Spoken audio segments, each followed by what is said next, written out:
নমস্কার বন্ধুরা, স্বস্তিনী রান্নাঘরে আপনাদের সকলকে স্বাগত জানাই। আশা করছি আপনারা সকলেই সুস্থ আছেন। নতুন একটি রেসিপি নিয়ে আমি আবারও আপনাদের মাঝে হাজির হয়েছি।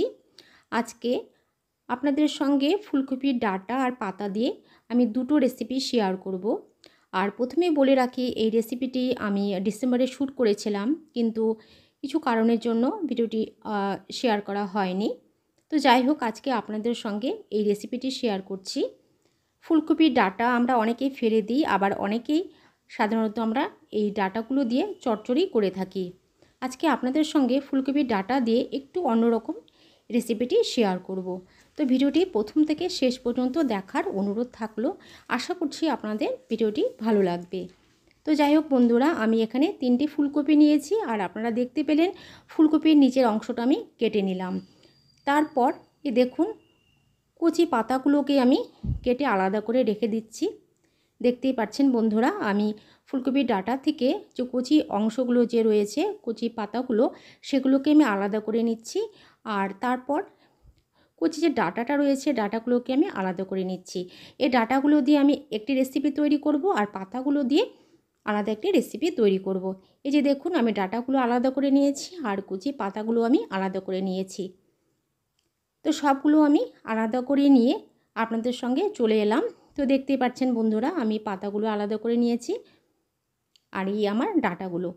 তো যাই হোক, এই ডাঁটাগুলোকে আমি 1 চিমটি লবণ দিয়ে একটু ভাপিয়ে নেব, কারণ ফুলকপিতে অনেক ওষুধ দেওয়া হয়, সেটা শরীরের পক্ষে একদমই ভালো নয়। যাই হোক, আমি একটু নুন দিয়ে ভাপিয়ে এগুলোকে কেটে নিয়ে আপনাদের সঙ্গে হাজির হলাম। তো পাতাগুলোকে একটু নুন জলে আমি ভিজিয়ে রেখেছিলাম, তারপর এগুলোকে ঝুরি করে কেটে নিয়েছি। আর এই ডাঁটাগুলোকে দেখুন, একদম একদম পাতলা পাতলা করে, ছোট ছোট করে একদম কেটে নিয়েছি। আমি ঠিক এইভাবে করে কেটে নিয়েছি, আপনারা চাইলে অন্যভাবে ঝুরি করে কেটে নিতে পারেন। তো মূল রান্নায় চলে আসি। প্রথমে কড়াই বসিয়ে আমি এখানে দিয়ে দিলাম 1 টেবিল চামচ সর্ষের তেল। অবশ্যই সর্ষের তেল দিয়ে রান্নাটা করতে হবে। তাই যাই হোক, তেলটাকে আমি একটু গরম করে নিচ্ছি।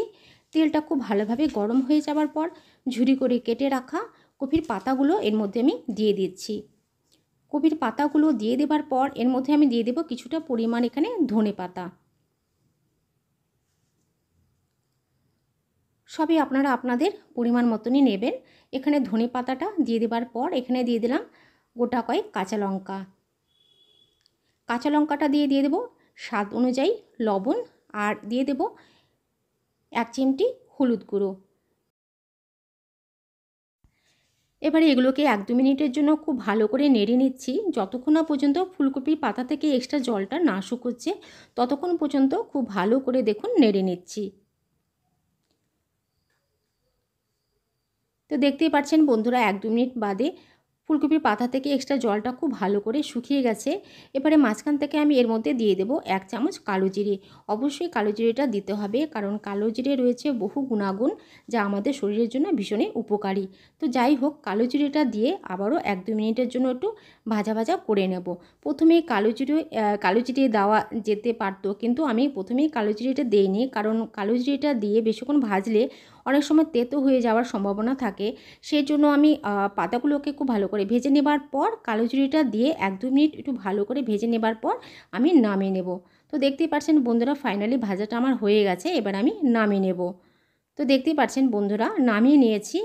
আর এইবার আমি এগুলোকে বেটে নেব। আর অবশ্যই পাটাতে বেটে নিতে হবে, কারণ মিক্সিতে বাটার স্বাদটা তেমন পাওয়া যায় না, তাই আমি পাটাতে বেটে নিয়ে আপনাদের সঙ্গে হাজির হলাম। তো দেখতেই পাচ্ছেন বাটাটা আমার পুরোপুরি রেডি। এবারে চলে আসি দ্বিতীয় রেসিপিতে। কড়াই বসিয়ে দিয়ে দিলাম পরিমাণ মতো তেল, আর তেলটা আমি একটু বেশি পরিমাণে দিয়েছি। তেলটা খুব ভালোভাবে গরম হয়ে এলে দিয়ে দিলাম 2টো শুকনো লঙ্কা, আর দিয়ে দিলাম 1/2 চামচ কালো জিরে। তো ফোড়নটাকে 30 সেকেন্ডের জন্য একটু ভালো করে দেখুন নেড়ে নিচ্ছি। ফোড়নের সুন্দর ভাজা ভাজা গন্ধ বের হলে আমি আগের থেকে কেটে রাখা একটি বড় মাপের আলু, ফুলকপির ডাঁটাগুলোকে ঠিক যেভাবে কেটেছিলাম আলুগুলোকে ঠিক সেভাবে কেটে নিয়েছিলাম। তো কেটে রাখা আলুগুলোকে দিয়ে দিচ্ছি।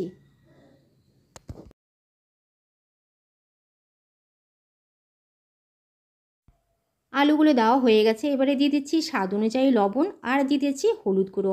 এবারে 2-3 মিনিটের জন্য আলুটাকে একটু ভাজা ভাজা করে নেব। পুরোপুরি লাল করব না, জাস্ট একটু 2-3 মিনিটের জন্য একটু নেড়ে নিচ্ছি। তো দেখতেই পাচ্ছেন বন্ধুরা, প্রায় 2 থেকে 3 মিনিট বাদে আলুগুলোকে ঠিক এইভাবে করে ভেজে নিয়েছি। আলুগুলোকে ঠিক এইভাবে ভেজে নেবার পর আগে থেকে কেটে রাখা ফুলকপির ডাঁটাগুলো যে ঝুরি ঝুরি করে কেটে নিয়েছিলাম, তো ফুলকপির ডাঁটাগুলো দিয়ে দিচ্ছি। ফুলকপির ডাঁটাগুলো দেওয়া হয়ে গেছে। এবারে দিয়ে দেবো গোটা কয়েক কাঁচা লঙ্কা, আর দিয়ে দেবো 1 চিমটি হিং। অবশ্যই হিংটা দিতে হবে, কারণ হিঙে এই রেসিপির স্বাদ কিন্তু দ্বিগুণ বাড়িয়ে দেবে। তো হিংটা দিয়ে খুব ভালো করে নেড়ে নিচ্ছি, আর ততক্ষণে খুব ভালো করে ভেজে নিতে হবে যতক্ষণ না পর্যন্ত পুরোপুরি লাল হয়ে আসছে। তো লাল না হওয়া পর্যন্ত খুব ভালো করে দেখুন নেড়ে নিচ্ছি। যারা আমার চ্যানেলে নতুন ভিজিট করছেন, আমার নিরামিষের নিত্য নতুন রেসিপিগুলো যদি আপনাদের ভালো লেগে থাকে অবশ্যই লাইক কমেন্ট করতে ভুলবেন না। আর ভালো লাগলে আমার চ্যানেলটিকে সাবস্ক্রাইব করে পাশে থাকা বেল বটনটিকে অলে প্রেস করে নেবেন। যখনই নতুন কোনো ভিডিও আপলোড দেব সাথে সাথে নোটিফিকেশান আপনাদের কাছে পৌঁছে যাবে। তো বন্ধুরা দেখতেই পাচ্ছেন ফাইনালি আমার ভাজাটা হয়ে গেছে, কালারটা পুরোপুরি চেঞ্জ হয়ে গেছে। গরম গরম ভাতে এই রেসিপিটি খেতে জাস্ট দুর্দান্ত লাগে। আপনারা একবার ট্রাই না করলে বুঝতে পারবেন না, খেতে ভীষণই সুস্বাদু হয়। ফুলকপির ডাঁটা দিয়ে আমরা একই ধরনের রেসিপি করে থাকি, একটু আলাদা ধরনের রেসিপি করবেন, আশা করছি আপনাদের ভালো লাগবে। তো বন্ধুরা দেখতেই পাচ্ছেন আমার ফুলকপির ডাঁটার পাতা দিয়ে 2 ধরনের রেসিপি আমার পুরোপুরি রেডি। দেখতেই পাচ্ছেন গরম গরম ভাতে যদি এইরকম বাটার এরকম রেসিপি থাকে তাহলে কিন্তু নিমেষে খাওয়াটা শেষ হয়ে যাবে। তো বন্ধুরা কেমন লাগলো আমার আজকের ভিডিওটি অবশ্যই আমাকে লাইক কমেন্ট করে জানাবেন। ভালো লাগলে ফ্রেন্ডস অ্যান্ড ফ্যামিলির সাথে শেয়ার করে দেবেন। তো আবার আসছি নতুন কোনো ভিডিও নিয়ে। আপনারা ততক্ষণে ভালো থাকবেন, সুস্থ থাকবেন। এতক্ষণ আমার সাথে থাকার জন্য অনেক অনেক ধন্যবাদ।